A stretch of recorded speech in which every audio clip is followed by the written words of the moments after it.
Hello, everyone. Welcome to another of the weekly streams with the Chrono Walkers. Hey, Damien. See you in chat there. Welcome to sound testing. Yeah, welcome to the first 2 minutes of our streams, which are always us just talking things.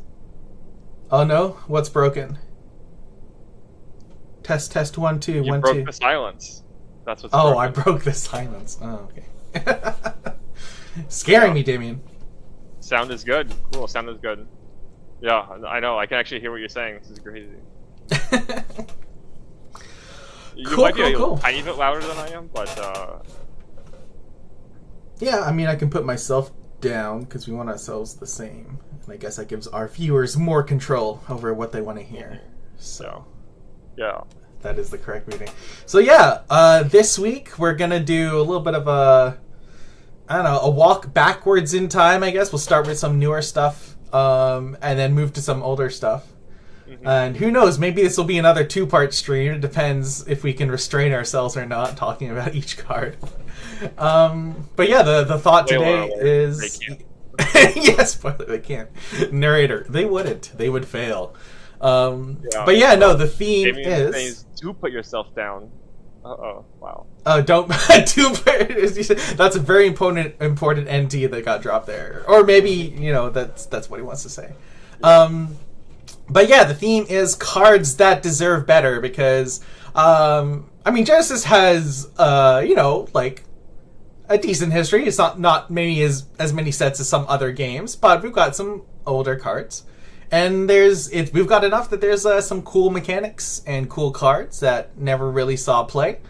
And just, we're just gonna highlight some, like, cool things that, you know, maybe never just quite made it there, or... need a little bit of help, but would be really fun to be part of the game, right? Yeah, anything you want to add there, Eric? Yeah, I mean, I do think the cards they picked out are cards where there's like interesting mechanics or use cases, but either the numbers aren't there or there's just you know one thing off about it that just like makes the card not really playable in any capacity. And so we hope to kind of bring these cards to light and hopefully either they get not necessarily reprints but like upgrades, I guess, for cards in the future. Yeah. So it's kind of like Edge of Exile. These cards. We want more of this is maybe a little bit of the thing. Cool. All right. Let's go to our little, there we go, Shrink Me and Eric. And then start off with... Invasions, I guess. We'll go backwards in time, starting with the most recent set. And our first card, if I did it right, I did, oh baby, is Natural Causes. So maybe this is slightly contentious, you know, like we haven't had any organized play. It's probably too soon to talk about invasion cards without organized play to let things shake out. But hey, what would the internet be without bad takes and hot takes? So we're just doing our part. So Natural Causes... Healthy and not toxic at all. Yeah, that was a rhetorical question. Please don't answer the question. So Natural Causes is 6 chi action. It's forward awareness, 12 aura, and X aura. Destroy target summoned in Natural Causes' awareness with a chi of X. So this is just like a scaling aura cost. If you kill a 3 chi, it costs 15 aura. If you kill an 8 chi, it costs 20 aura. Look at that fast math. He's so good at this. I guess I've talked about the framework. Eric, why don't you take us away? What's the problem with Natural Causes that we feel? Well, the problem is that it just is it's a little overcosted, right? So like just natural destroy target summon things. I think this is the second card that's ever existed that has that effect. And so I think it was just a little too safe.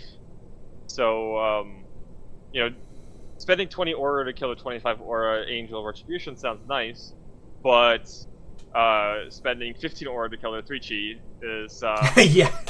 not very good. So it's just I guess the scaling feels a little off, right? Maybe, I would have liked this to be a little bit cheaper to destroy, weaker summons. Maybe a swift speed because it's also an action. Maybe a little bit more awareness. It's just a little too restrictive. And that being said, there is something to be said about, I think, summons are gaining a power level. Mm.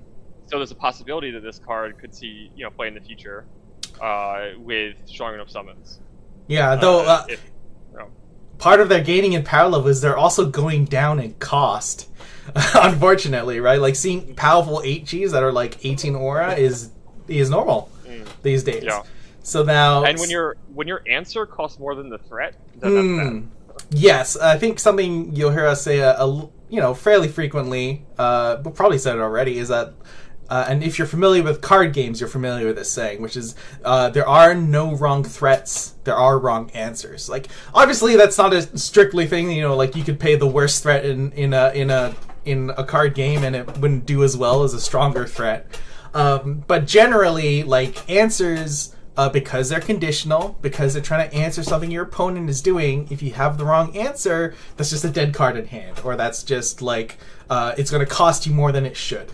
And Natural Causes does feel that because of the costing, it's just a little bit too punishing to have it there. Yeah. Cool. Agreed. All right. Our next card is not Rugged Majara. Gonna hop down all the way through Axon to, there he is, Brain Beast. What a fun card. Okay, so this is a 3-chi. It's got 1 health. It's got a forward awareness. Before you continue, Will has given us some spoilers, or not spoilers, but inside information. The awareness on this was actually printed wrong, but it opened the door for better versions.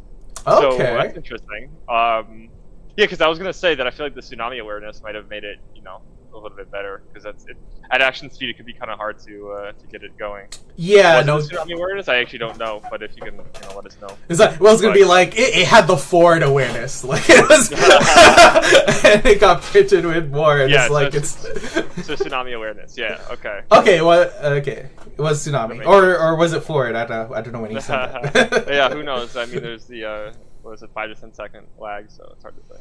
Yeah. But I would say tsunami, because if it was forward, you could have just written that. But tsunami's too hard to write, right? That's a hard word to spell. Yeah. It is. Hey, there it is. It's not so hard. Okay. Tsunami. I mean, it's hard for you. It's less hard for Will. True. Cool. Yeah. No. Tsunami awareness would have been sweet on that card. Mm-hmm. Definitely would have upped its playability for sure. Because getting to the position is very much part of the cost of that card. Cool. But yeah, hop into our next one, Brain Beast. So, 3 chi, 5 aura Beckern, Swift Exert, Dark Attack 0. Why even bother putting an attack on the summon if it does 0? What is this? This doesn't make any sense. But no, there's a continuous. Modify. While any champion has 1 or fewer cards in hand, Brain Beast's Dark Attack 0 becomes Dark Attack 3. Whoa, a 3-1. That's super cool. 3 damage. So, for me, personally, the problem with this is that it's too swingy, right? Having to play 3 chis in your deck that require you. I mean, we'd love if we can get the opponent down to 1 card or less in hand, obviously. But you going down to 1 card in hand is a big ask. And the fact that the card does nothing, or the token nothing, where you can use it, I guess, as a speed bump, where they technically can't walk over it, so they have to hit it and kill it, which is definitely what we want from our 3 cheats and a card from a hand. It feels like if it just had 1 power base, like a 3 chi 1/1 is not a stat line we're the happiest with. But the potential for more means while you want to have the 3 attack, you don't feel that you're caught with your pants down when it has 1 attack at least, right? When it's got 0 attack and you have to do something. So if this was 1 Dark Attack 1 and then it became Dark Attack 3 when a champion is one fewer hands. That's where my head would be. I was like, the quick fix. I don't know. Your thoughts, Eric? Yeah, I mean, I agree, right? Because with one attack, then it is something at least. Because the way it is it's literally useless until you kind of empty your hand or you empty your opponent's hand. But let's think about what you can control, which is your own hand. That means that you have to build your deck around a 3 chi, and that requires you to just dump cards into the battlefield, which is not a good idea, right? Because being empty-handed in this game just feels a little scary, because then your opponent knows that they can kind of do whatever they want. So you're putting yourself at a big disadvantage just to get this benefit. And it's a big benefit, but it might feel like you have to do it just to get any sort of value. Yeah, thankfully it isn't actually 0 cards in hand, like 1 card in hand works, but it is still like a scary spot, because like your opponent can, probe you. It's like, okay, you didn't dodge 4 damage. Interesting. Yeah. Either that or like it deals 3 damage minus how many cards you have in your hand or something like that. Interesting. Or 4 damage minus the number of cards in your hand. I don't know. So have it scaling. Yeah, there's a lot of ways to make that. Yeah, that's a really interesting way to do it. I didn't think of that. But yeah, just like something so that it's not always 0, and like we don't need it to be like nothing or everything, right? Like I think that's a good point with that, with the scaling type. That's a cool way to think about it. Yeah, and then Will, just to read out Mill's comment, which is absolutely right. It asks for a big turn to capitalize on the benefit, which is not really tactical. Yeah, it's not most tactical to just vomit your hand out and be like 1 card in hand, looking at his opponent. Tactics. Yeah. And then cool. they play Tsunami, and you're like, all right, cool. I don't. They had 3 attack for a little bit. All right, our last one from Invasions is Soulfire Strike. So. Is a dark spell. It's 5 chi. It's got the forward awareness. It's swift speed. Okay. 13 aura cast. You may destroy any amount of ally summons. You deal damage to a target in Soulfire Strike's awareness equal to the number of summons destroyed by Soulfire Strike. So, to be clear, you sack things for this particular spell, and then this spell does damage equal to the number, because whenever you say the name of a card on a card, that means this card. So if you had a second one, it would deal 0 unless you sack things for it. So each one needs to have stuff sacked for it. Yeah. Going through the math, how much damage, Eric, do we want our 5 chis to do? Like, on average, what makes us happy? Generally speaking, you want about 3. In fact, there is even a 3 damage, 12 aura card from Origins, right, in Phage. So we already have like a baseline there. Yeah. At a cheaper value that you don't even have to sacrifice any summons for. Wow. Yeah. So like to get on parity with like what we want normally is we have to sacrifice 3 summons. That's not free. Even if we're leading into like Phage's replicate ability, that's still at least 2 cards or 1.5, however you want to think about it, that need to have been played in order to have enough material to have your Soulfire Strike work. I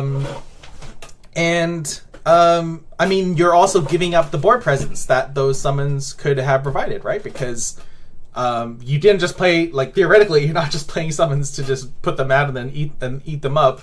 Like, you want the board pressure, you want the control that is provided by that. So, like, and if you have to sacrifice that much, it's like, this is clearly like a build around. But, I mean, how do you put more than, like, maybe 1 in your deck, right? For, like, an edge case scenario. It's tough, right? Because each one demands 3 sacrifices, at least. Like, that's just to get to parity, also. Like, yeah, we're talking about mid. So 3 sacrifices, plus 1 aura, and a worse awareness, just to be equal to a card that already exists. So obviously, this is the kind of card you want to try to just end the game on, right? So, as Sean, you just said, it's a build around, right? So you're going to build around it by making as many summons as possible. And, say you have 10 to 15, which in Phage isn't an unreasonable number. And then you play this to do a lot of damage. All right, cool. That's kind of interesting. But as you said, it's a build around, so you need to build around it. But you'll only play this once, right? Because it's hard to get up to that high of a number. So you don't want too many copies of this card. So as you said, you can't put more than one in your deck. So it's a build around that you can't play enough copies of the card you're building around. So then, like, why even build around it then? It just doesn't make any sense. Hey, Jason, yeah, we're doing well. Thank you. We're just talking about some cards that deserve a little better. So and Soulfire Strike, right? Like, I feel partially responsible for the way it is right now. But anyway, I won't get into that one. But like, so, and again, like, because this is only dealing the damage of the ones destroyed by this specific Soulfire Strike, that's why you need to get your second Soulfire Strike to do any damage. You need to rebuild all your summons and sacrifice them again, when it's probably just better to just keep your summons out and have them hit the opponent, right? Like, the only time I see this even being useful is if you have a bunch of summons out, they play a meteorite to wipe them all out, and they're like, alright, fine, I guess I'll cash them in for some damage. But I don't know if you'd want to like put this in your deck just for that opportunity. It's disappointing because it's a really cool effect, right? Like, I like these title effects where you like sacrifice summons for some sort of gain, some sort of value.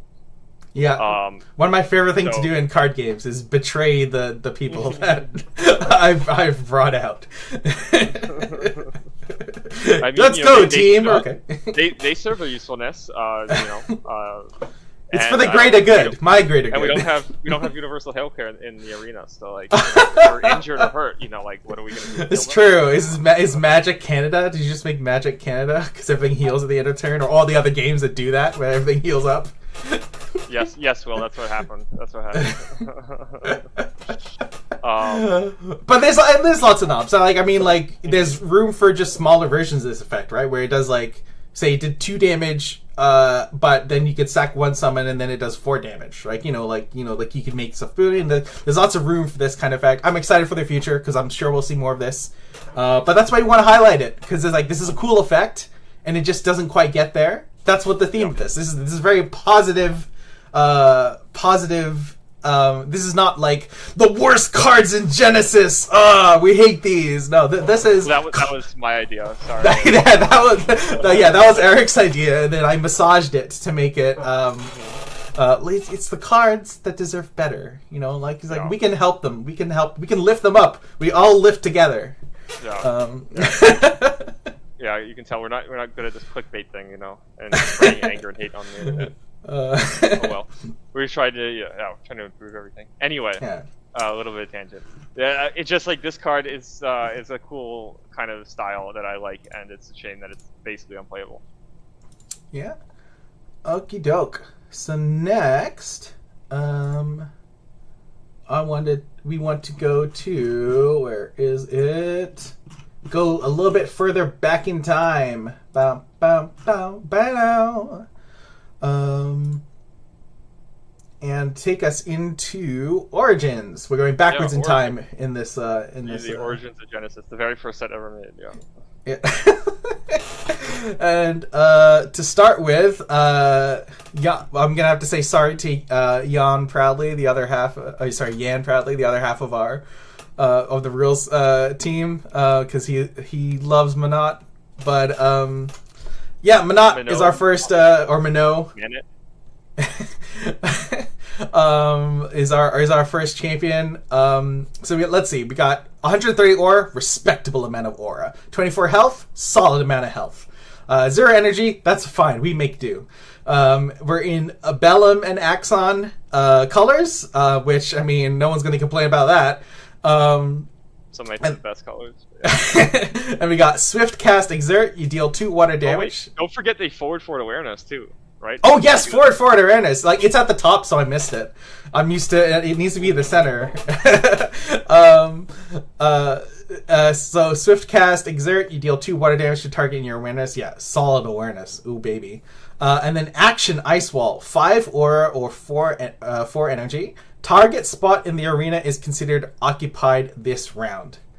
What a cool concept for a champion, right? Making ice walls, like controlling the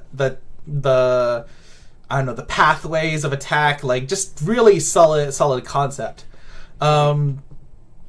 Unfortunately, just doesn't quite get there. I mean, that ice wall, I mean, I don't know how like it was as far as I know, or I never saw it tested at like, you know, Swift speed, so I don't know, but it really feels it needs to be some Swift speed or just like a modified Swift speed, like whatever needs to be happen. Maybe it's limited to number of times you can do it per round or something, like if it's too like powerful, if it's just like, you know, at the end of your turn I'm gonna block your summon here and your summon here and your summon here, like, you know, maybe we need to ease back on that. But just like action speed is so hard, especially if you're going second, right? You know, I know, Eric, I'm talking a bit. Go ahead. Yeah. Yeah, I was gonna say, another example of very broken Shade Swift. Will says, I can believe it. I wouldn't recommend it necessarily at Swift, but it's definitely at action speed an example of like the dichotomy between for going first and going second. Zero just said, like, going second, this is basically useless because your opponent just moves the thing that they have to move. It's obviously not completely useless, edge cases, blah blah blah, but it does become significantly worse going second. And then going, and then even going first and using it, so it's pretty tough to be able to use properly. So like, I don't know, I would kind of like it if it was just like used once per turn or once per round at action speed, but it doesn't cost anything. So it's just like, oh, you just use it. It's just a thing like at like one spot is just going to get occupied this round, right? And that'd be kind of cool to kind of force field experiment. I don't know if that's balanced, but something like this, you know, some improvement, because like when it costs something, it's so hard to like, because then you have to like, what if I put it here? What if I put it here? What if I put it here? What if I put it here? And you have to like think about it. Is that worth the resource expenditure? It can be kind of hard to think about, a little bit too hard. But like, I think the most important thing, as we brought up, is that it's in the best colors in the game. Battle Max sharing colors with the two of the best champions ever printed. And Khan, right?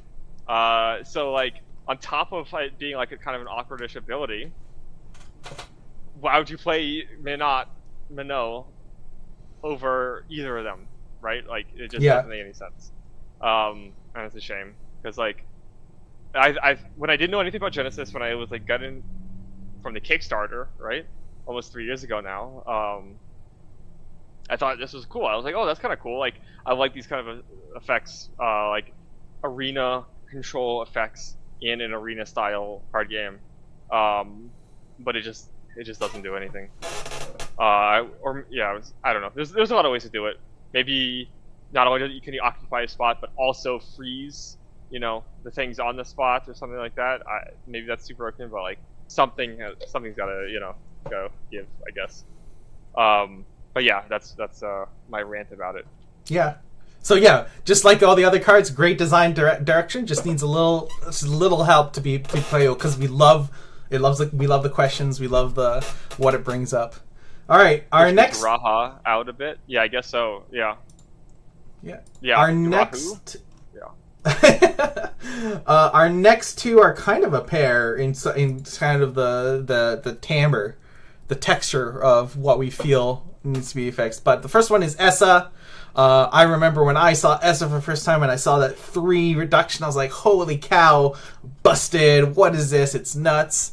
But yeah, let's break them down. 22 health, 85 aura, and 3 energy reduction, 4 awareness, swift, earth attack 2, which is solid, and then trigger, bash. Whenever you deal earth damage to a champion or summon, they may pay 3 energy. If they do not, they gain stun for this round, and stun is this champion or summon cannot move or rotate themselves. And earth damage doesn't have to just be from S's earth attack, it's any of the earth like spells or techniques will also trigger S's bash trigger. So Essa taught us a good lesson, which took me longer, I think, than Eric to figure out, which is that paying less for things doesn't help you win games. Doing powerful things helps you win games. Which is like S's like 3 energy is awesome, admittedly, but what she gave up to get there in terms of like aura or awareness just doesn't let her go back over the top, because like it doesn't matter if you don't pay for things or don't pay as much for things. If you end with like your energy spending fighter if you lost the game with more than half your deck because you don't pay as much, you still lost the game, right? Yeah. I mean, go ahead, You Eric. dump your whole hand. Doesn't cost you anything, but you still didn't win the game. You got no cards left in your hand. You're a fighter with low HP, right? Which is kind of silly. And 2 attack is kind of like whatever. I mean, it's fine, but like so many champions have 2 attack. So you're a low HP fighter with medium damage, and your bash is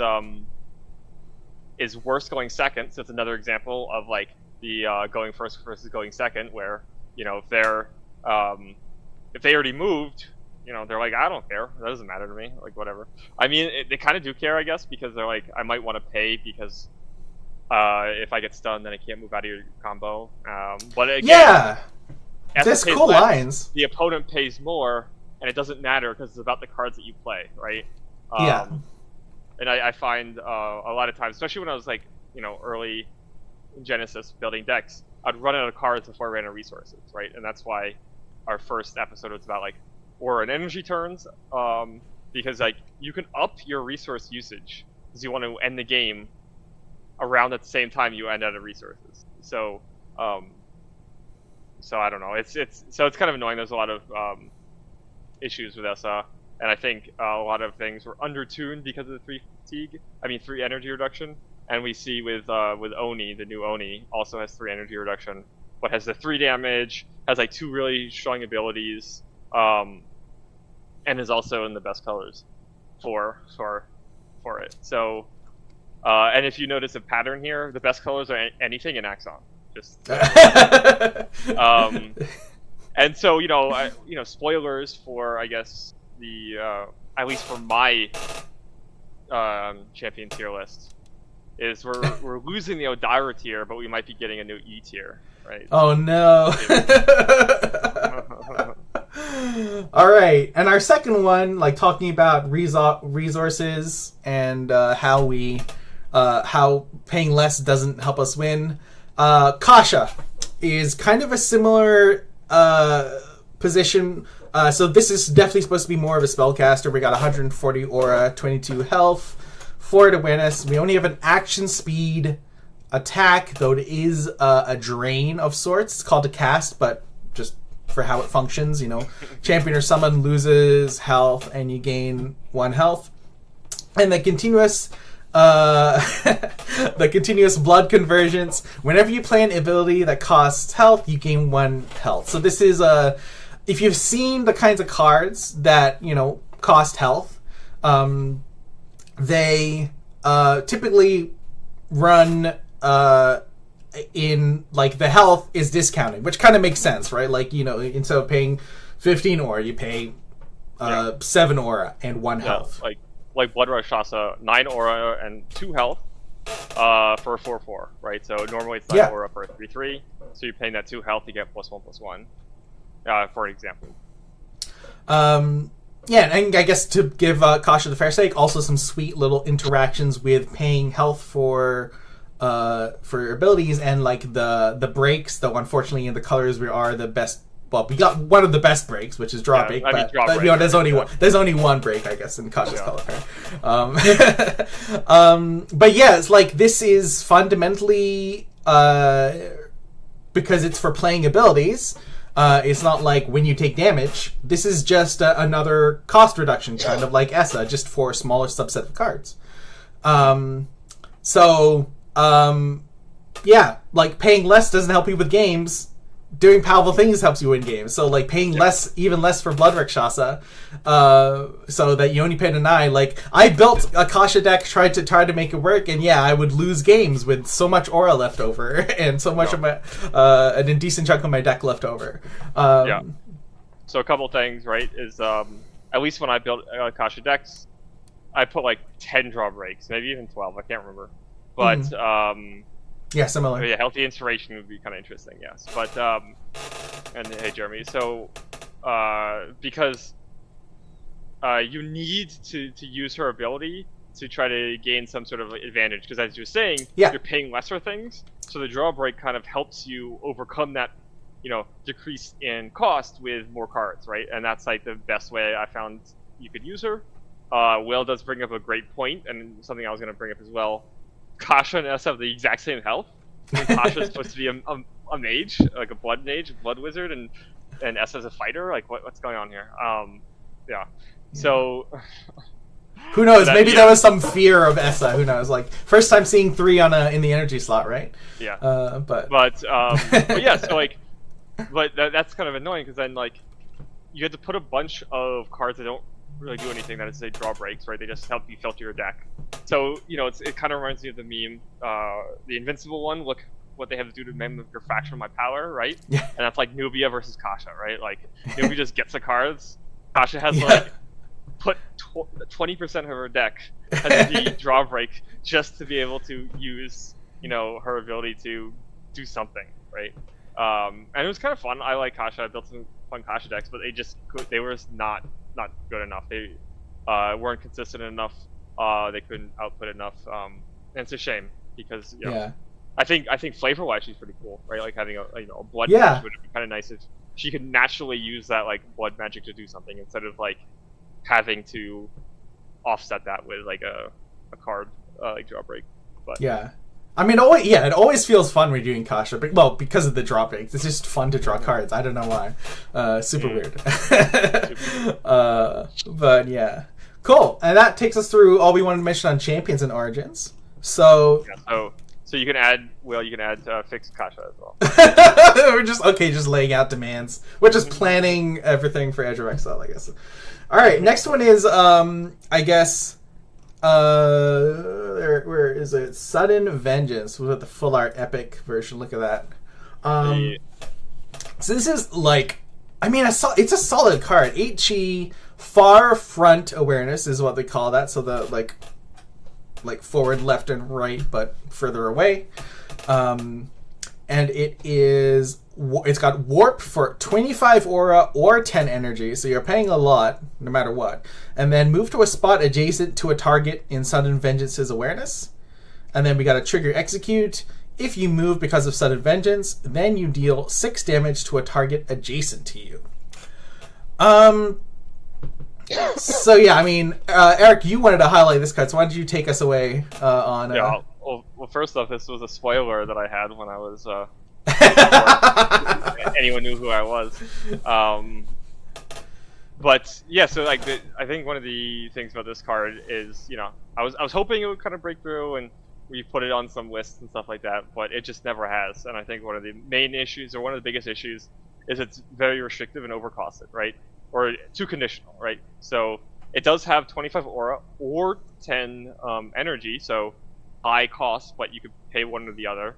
But those are high cost, and it's also 8 chi. So that's like a lot of resources, chi and just general costs in one card. And then you have to have something in its awareness to actually do anything, right? Like move to a spot adjacent to a target. So that means there has to be a target far front of you for it to even function. So now you have a conditional 8 chi, right? Which is pretty problematic, right? If you're going to put like a powerful card in your deck, you want it to be able to be used and be powerful when you play it. So like, it could be as simple as just move to a spot in its awareness and then deal the damage, right? I feel like that would fix a lot of the problems at the very least. But as is, it feels, very restrictive and just overcosted. Yeah. And there's also something to be talked about where... obviously, you don't want to take this to 100% extreme, but generally, you want to have some overlap on where you're dealing damage, right? So, like, this looks like a Tashir card. Oh, it hits in the same area where Tashir is. Well, then, wait, hold up. If Tashir were to play this, because, you're keeping someone in Tashir's awareness, so you can keep on hitting him, great. But then you play this, and then you move up, and you deal, a decent chunk of damage if they don't move, though they can react to that execute trigger.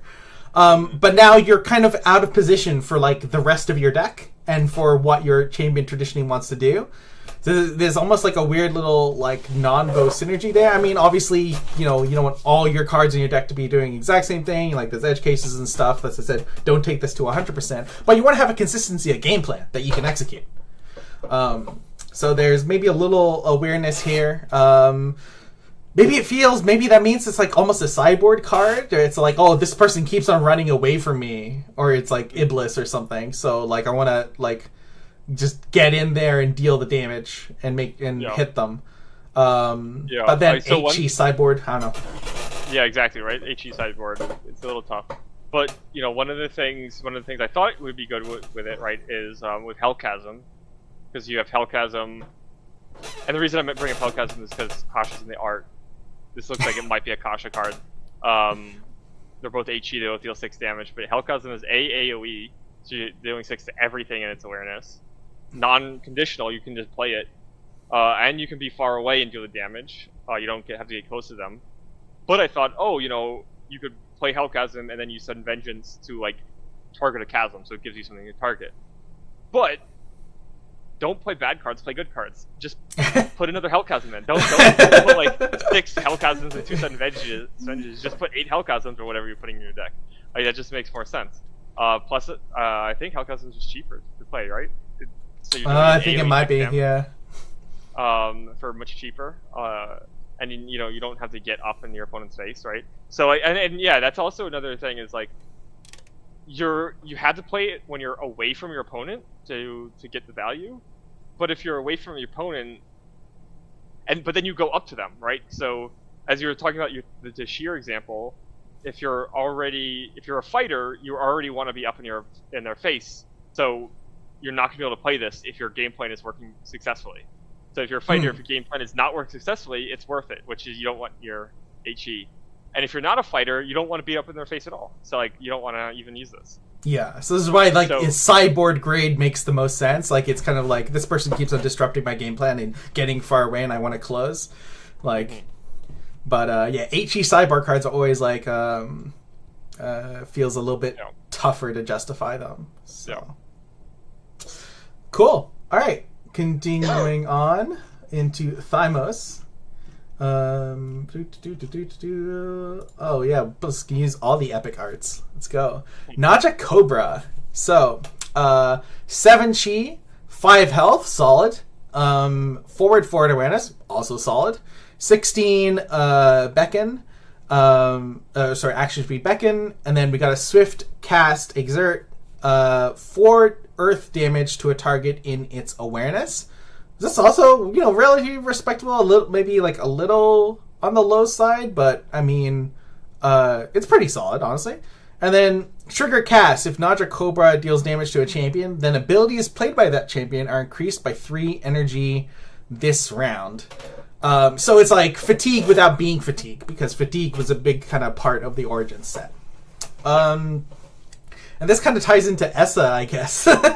And just like the extra cost, I mean, it kind of does nothing until it does everything, right? Because like people, like they'll just keep paying for it until they can't, which is, I guess that's okay. But if you're consistently hitting with this, then like, just kill them. yeah, which is I guess fine. But I'm an interesting design space, yeah. But I think it's kind of the issue with some of the fatigue cards is like, especially the ones that do damage. It's just why not just do damage and kill them instead of like try to fatigue them. But like this is kind of interesting because it's like an on-hit effect, and it could have some sort of combo potential. You could have multiple of them, maybe try to stop the opponent from doing something, but yeah, you'll probably just kill them before the fatigue even does anything, right? So it's not really going to stop your opponent from doing anything. They'll probably either try to not get hit by the 4 damage, or take the damage and then pay the extra costs. And what are they going to do? They're maybe play a spell, do their attack, maybe summon something. Maybe on an average turn they'll play 9 extra cards, assuming they don't have energy reduction. Right? But they still played them, yeah. So, like if it's worth it, they're going to do it. Yeah, if it's worth it, they'll just do it, right? And it's not really going to slow anyone down. So it ends up like just doing nothing for the most part. Cool. And that's our Oni Axon highlight. Oni Thymos highlight, but we got 2 in Axon, and we're going to start with an Anteater Leopard. Awesome creature type. And it is a 6 chi, 4 at awareness, 4 health. And then we got 10 aura to beckon it. It's got a swift water attack 1 and a swift water attack 3, 2 different attacks. Super cool. Why do we have that? Well, trigger warp. If anything is dealt damage by Philingua, then Philingua may move to a spot adjacent to a target in its awareness. So basically the secret here is that they wanted you to be using that water attack 1 on your own stuff, presumably, to get out of the way. I mean, obviously your opponent's not going to come from the front to really deal with this, because, like, I mean, it's got the warp right there, even if it didn't have enough damage to hit. But yeah, it's a little, I guess, one of the downsides of this is because it's an older card and because summons have been getting stronger, the stats have kind of languished as stats have gone along. So, like, a 3-4 for 6 isn't exactly where we want to be. And, like, there's a weird base, like a base non-synergy of, like, if you're in a position where you're hitting something, then do you really want to move? But that's not Boolean. That can definitely be reasons where you want to hit something and then move away. But I mean, that fundamentally, I guess that means that whatever you hit survived, which because it's only got a single awareness, which is actually where I think our ideas are for how we would, like, fix this. I think this is a summon that needed a really weird awareness, like just something really funky. So, like, as an example, it could have, like, 3 spots. The spot behind it, and then, like, 2 on a V. So, like, they could just be left and right, or even further forward, far left and right. Kind of like Sudden Vengeance, but with missing the centerpiece.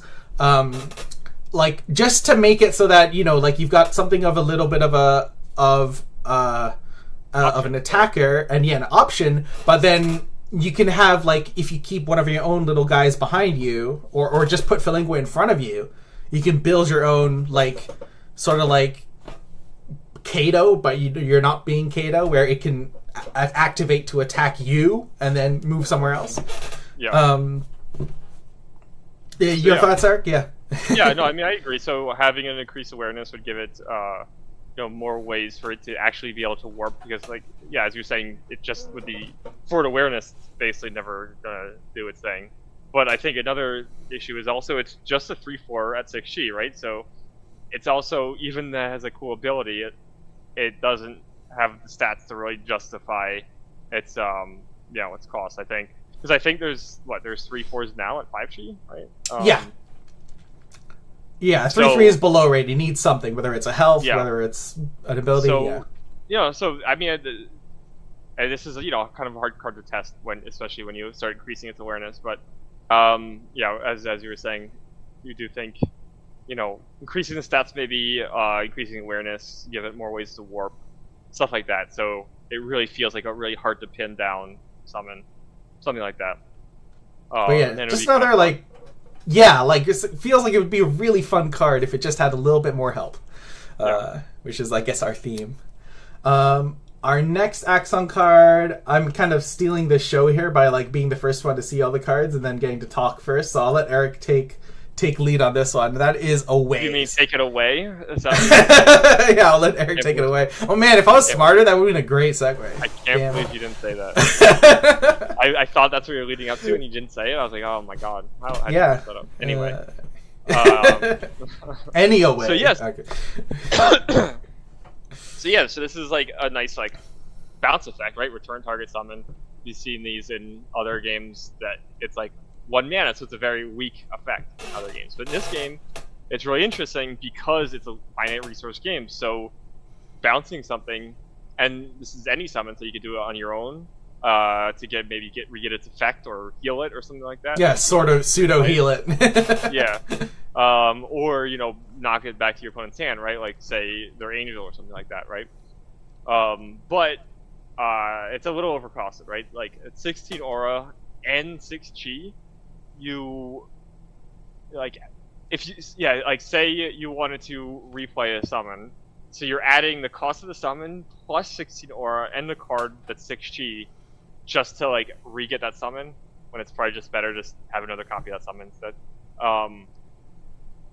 And then to play against your opponent's summon, it's probably only good if it's like really high value, like if they're playing their angel, right? Because like otherwise they could just replay that summon that you bounce, and like there's probably some edge cases where this could be good, right? Because like say in the end game it could be a kill spell by knocking a summon back so they can't replay. Yeah, or something absolutely. Like that.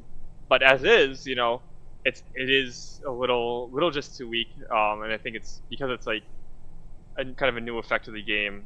They were a little scared. But like if we look at the last championship, the winner of that was the Angel Titan deck, and this card, if it was a little bit better, that could have been a nice answer to that deck, right? Because that deck is all about like protecting our Angel, making sure it can't die. But this is just doesn't care about whether it can die or not. Just to say, get away, get out of here, go away. Yeah. And bounce effects are just super interesting in Genesis Yeah. because of the finite system, the finite resources. So definitely feels that there should be more designs like space. This is definitely an effect that we could see more of, and it'd be fun and interesting on how you use it. But yeah, another one that suffered from, I guess, summons going down in cost and up in stats. It was already in a bad spot to start, and then like as time has gone on, it's got worse and worse. But the effect fundamentally is a really cool, could be a really cool part of the toolbox of stuff we bring to Genesis games. But unfortunately, not right now. Right there. Yeah. Yeah. Cool. Moving into Phage. We've got maybe I guess almost a marquee. It's got Phage in the name. Marquee card for Phage, Bacteriophage.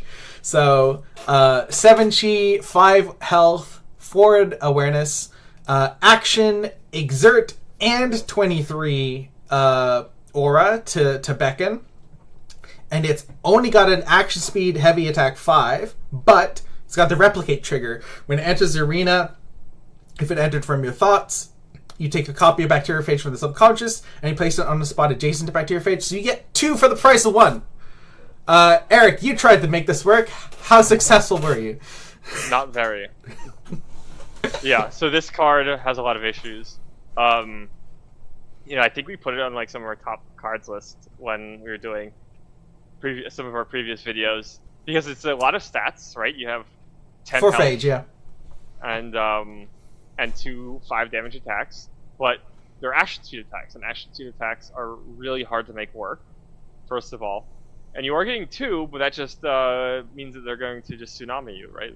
And knock it down or kite around these, or something like that. And then on top of that, it's quite expensive. 23 aura, right? That's 2 aura off of Angel of Retribution. And then exert, right? So on top of this, the exert, I think, is another just nail in the coffin of this card that makes it just so hard to make it work properly. Because you can only play it if you're in a summon deck, right? Because you don't want to attack. You don't want to like waste your attack, which is fine, right? It's meant to be in summon decks, but I don't know. It's just this card makes me sad because it's just too safe. It's just a bunch of stats that will never get their attack off because they just get swarmed and die. In Origins, all the replicate summons were only action speed attacks. It wasn't until Invasions with prokaryotic hounds that we got to see our first swift speed attacking replicate summon. It's a super cool one. I love prokaryotic hounds. And yeah, it's so much better than Bacteriophage, even though the fact it's got decay, so it's killing itself. Nah, it's great. Really fun. Because you'll actually be able to get your attack off. Yeah. So yeah. Next one is Clone. Also, yeah, like continuing our theme of cool effects that just aren't quite pushed enough to get there. So we got a 6 chi action cast, 1 health, and 12 aura. The next time you beckon a summon with 6 chi or less this round, that summon gains Replicate 1. So this lets you staple Replicate onto a 6 chi or less summon. But I mean, maybe this isn't quite a downside. It is action speed, but I mean, it does fundamentally let people know that you're setting up for something. And the fact that it hits just six cheese, it's like, why don't we just play it another copy of the 6 chi that we want to replicate, right? Yeah, I don't know. Eric, your thoughts? Yeah, right, exactly. No, I think that's 100%. It's the opportunity cost of like putting this in your deck with other 6 chis that you want to copy. Just put in those 6 chis. Like the only way this could ever really see play is if like there's a 6 chi that costs like 30 aura or something like that you like really need to save the aura. But we've talked about before where saving cost doesn't really matter, playing good cards does, and this is just not good enough because it could just rot in your hand and do nothing. And if it does something, it might save you a couple aura, maybe. And plus, on top of that, this card could get easily blown out by counter spells, right? Because you play this card, they're like, all right, cool, I'm going to play the summon, counter that, you're down 2 for 1. Boom, got him. Yeah. When it just had 2 of that summon, you could play 1, and then if they counter, you play another one, right? So it lets you, it opens you up to blowouts, and the payoff is not nearly high enough for it to be worth it. So, like, yeah, this is just not powerful enough, right? Yeah. Like, I think one thing, you mentioned is maybe making this either 5 chi that can copy 6 chis, or leave it at 6 chi, copy 7 chis. Like, give it a little bit of extra power, right? Bump it up a bit, but it's just like way too safe. Yeah, because like this is fundamentally an A plus B card. It needs something else. Like this is the A, it needs a B to do anything. So it's already like taxing your deck like that. Because plenty of Genesis games get to the point where you're both top decking, right? So like, I mean, there's a real chance that even if this just said next time you beckon a summon, this round that summon gains replicate 1. Like even if it just let you copy 8 chis, it still might not be good enough. Just because of the colors that we have, especially at the time where it was where this was in just Phage, and this Phage is a smaller card pool. Yeah, very real chance that even without that restriction, it still wouldn't be good enough because of everything it asks you, all the hoops. But still a cool card. All right, another sweet card. Is Move Together. 5 chi, 5 energy, swift execute. It's got left, right, and behind awareness. Target an ally in Move Together's awareness. You move, then that target moves in the same direction. I was really excited for this card when I saw it. I thought this is super cool. Like we're seeing like summoner based kind of like movement techniques. Like I want to see more of this, to be clear. I mean that's the theme of this entire video, is we want to see more of this. But I know the first major problem that I found with this in playing it is the fact that it's sequential movement. You move, then the target moves, which means, and in the same direction, which means that like you're limited in directions. Like if you and a summon to your right need to both move right, this card does not let you do that. It will only let you move left, backwards, or forwards. Not forwards. Oh, sorry. No, like the direction of movement. You could move because you target an ally in the awareness, and then you move. You can move in any direction. Oh, you can move in any direction. Okay, gotcha. Yeah. I thought I was moving. Yeah, so like losing that last position kind of hurts. But yeah, there's a little bit of the conditional, like if this was like a target up to 1 ally Move Together's awareness, maybe it'd be a bit better.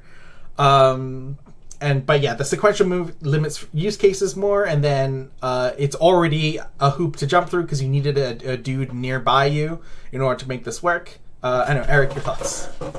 Yeah, I think you're right. There's you need to have a summon for it to move, so it's not even just you can't even just play it, get out of the way. So that right there heavily limits it so hard. That right there I think just makes it unplayable as is. But let's say you do have it, then that summon also needs to be in its awareness too. So another huge limitation.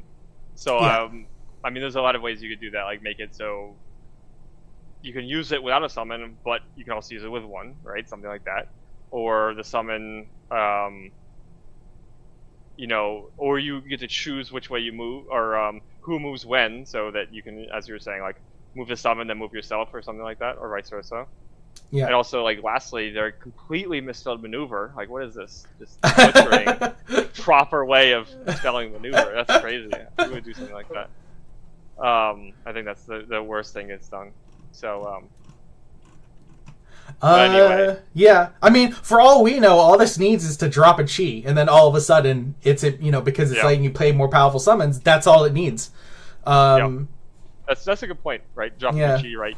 Because then it goes from a bad movement card at 5 chi, because there's a lot of great movement cards at 5 chi, to then really strong movement card at 4 chi with that condition. So then, I think dropping it down one chi could make it playable. I think that's a good point. Yeah.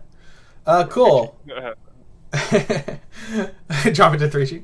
All right, and then our last phage card is, and I guess maybe our last card for the day, because we're hitting the end of it, is Terrible Memories.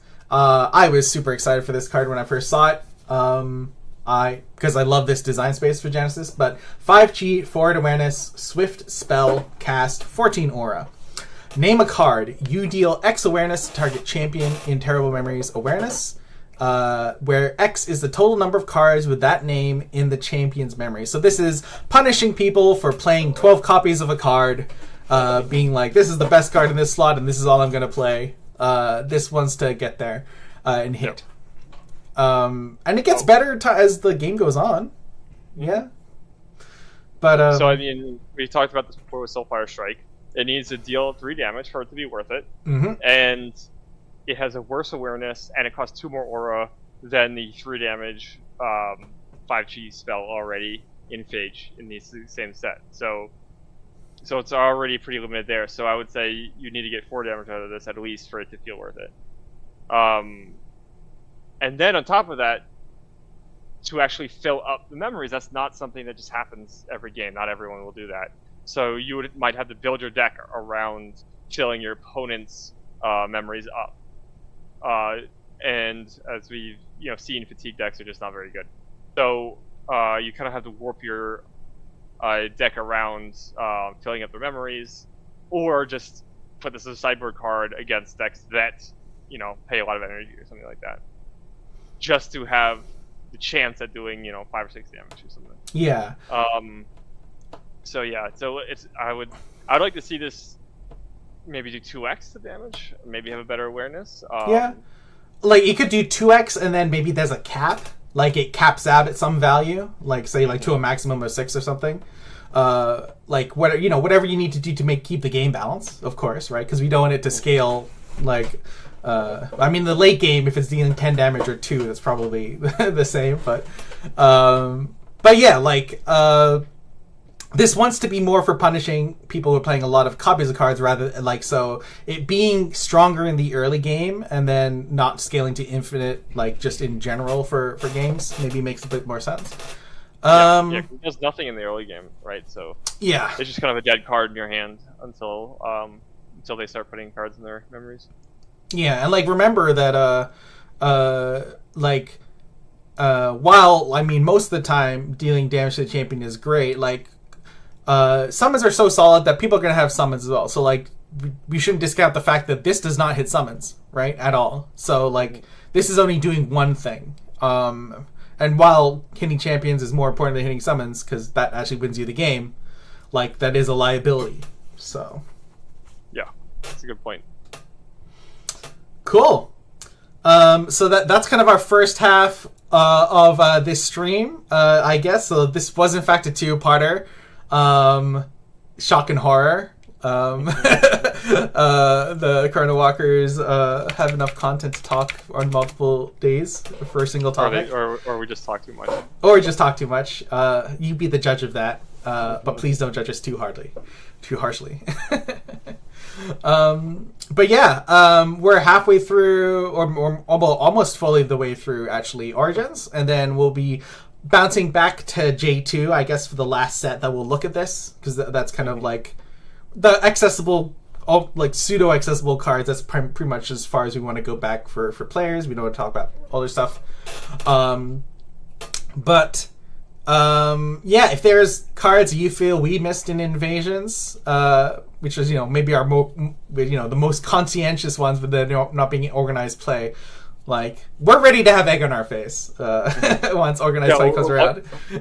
What cards have you tried to make work and just haven't been able to do that? That's kind of like what we want to hear about. Because like a lot of these cards on the list are ones that we want to make work and haven't been able to figure it out. Yeah, that'd be figured out that you can't make it work.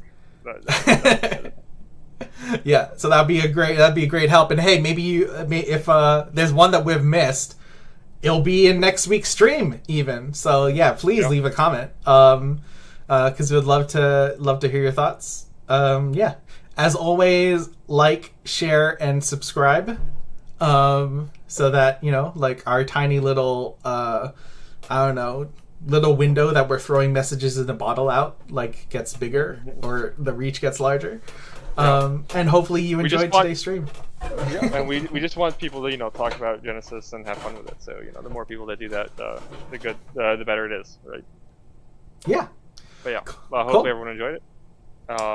And we'll see you next week in the arena.